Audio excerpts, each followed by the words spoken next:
So I'm thrilled to have on the show Senator Marco Rubio from Florida. Senator Rubio, how are you today? I'm well. Thank you for having me on. Thank you for being here. So we're just talking about Obamacare, and you agree with this notion that this White House, this president, has from the beginning rigged it to fail. Yeah, so I think from the very beginning they wanted a single-payer system of health care. They obviously didn't think they could get that far, and so they went with Obamacare. But I've always felt like the system was designed to ultimately lead to a single-payer system, because what they want to do is at least my idea has always been that what they wanted to do is be able to go to the public and say, look, these exchanges prove that these insurance companies are greedy, they want too much money, that's why it's unaffordable.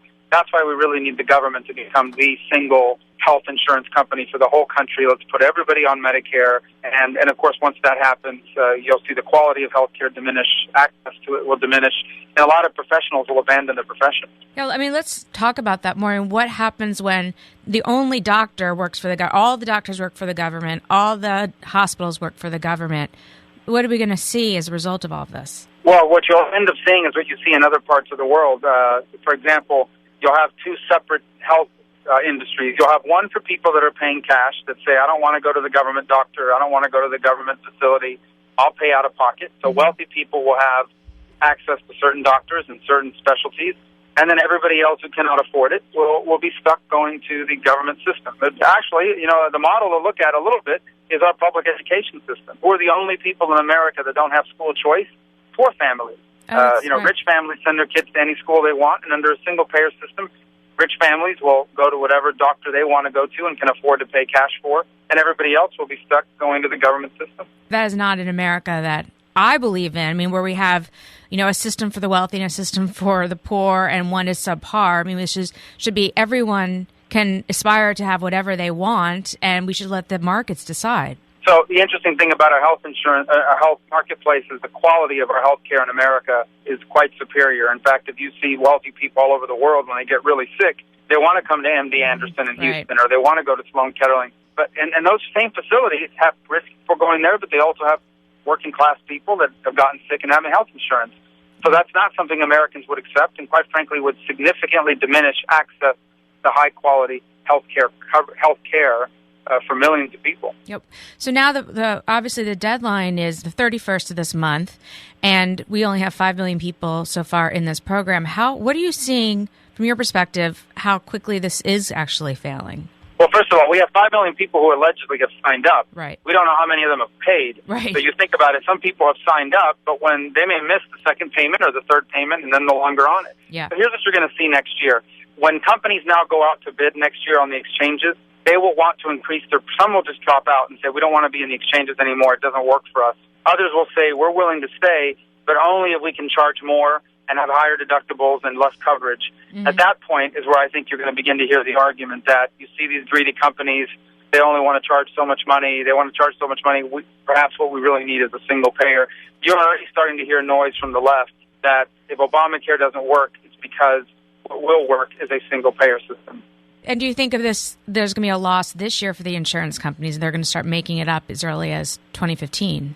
Yeah, companies will look at the exchange and they'll say it didn't work for us. We didn't sign up the people you told us we were going to sign up. We priced it based on that assumption. It didn't happen. So next year, in order for us to be involved in the exchange, we're going to have to charge this much, which means less people will sign up, and then, of course, that begins to spiral out of control. And so you were elected right after Obamacare passed, and this wave across the country of Americans being like, we don't want a stimulus package, we don't want Obamacare. Obviously, with a split government and you're in a minority party in the upper chamber, there's only just so much that can be done. So what can be done now at this point to try to salvage the situation? Well, I think this election cycle, elections have consequences in America.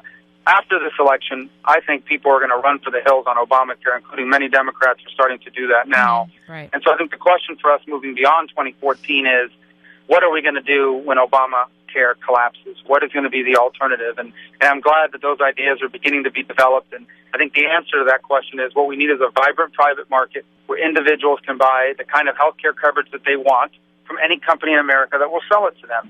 And I think that's where we're headed as the answer to this. And what you're talking about is being able to buy it across state lines as opposed to only being able to buy in your state, and not going with your employer so much, being able to have your individual policies. And do you think the Democrats will lose the Senate in 2014? as a result of Obamacare? I do. I think that will be, there'll be multiple factors, but I think that will be one of the ones that will really drive the debate, because Obamacare is no longer something that you read about in the newspaper. It's something that's happening to people. It's personal now. People have lost their coverage. They've lost access to their doctor. They're paying higher premiums. They're paying higher deductibles. This is Obamacare, something that's now happening to people. Yeah. And I think they're going to take that out at the ballot box.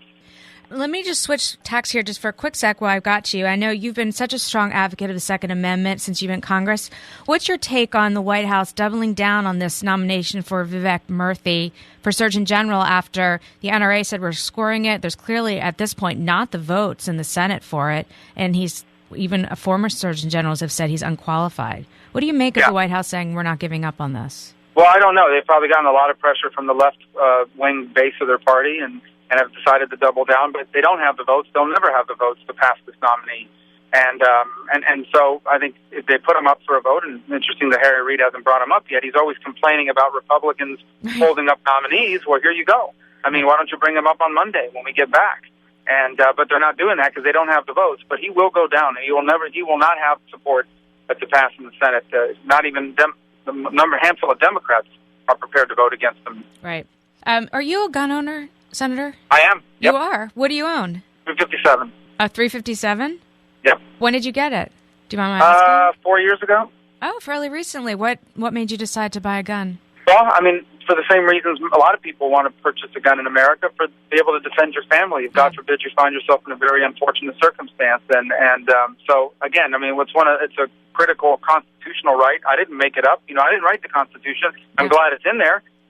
But it's a constitutional right that all Americans have, and it's primarily because of the right to defend yourself. It's an important American principle. That's why I got a gun for the first time 2 years ago in Washington, D.C. I was a victim of a crime, and I just want a way to defend myself in the home.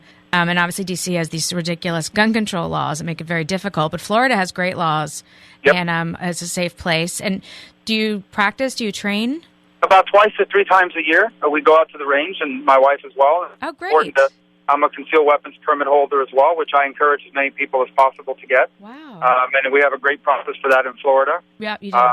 And one of the things I hope to be able to do is pass national legislation that allows for your concealed weapons permit to travel with you across state lines and when you're traveling across the country. And I think that, I don't think your constitutional rights end at the border of one state versus another state. So that's hopefully something we'll be able to reciprocity.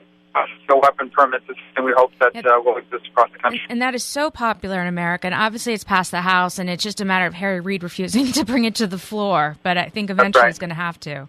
Senator, thank you so much for doing this. Thank you. Thanks for having me.